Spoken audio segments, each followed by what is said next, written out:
Is it ever okay to repeat answers on your pilot interview?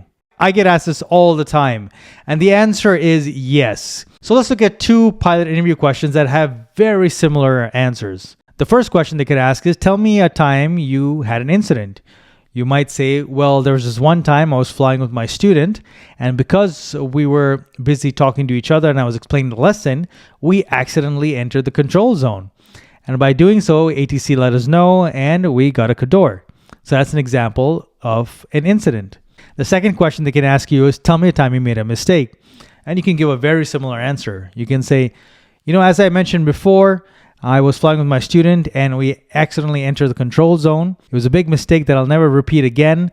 And what I've done for the future is I've used landmarks on the ground to actually determine where the control zone is. That way I could never enter it again. So don't be afraid to repeat answers. In fact, if something is very important, it is worth reinforcing throughout the interview that you have learned some of these skills, that you have learned from some of your mistakes.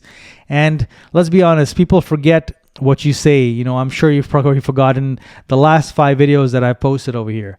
So by me repeating things again, it reinforces it to you. So don't be afraid to do it on your next interview.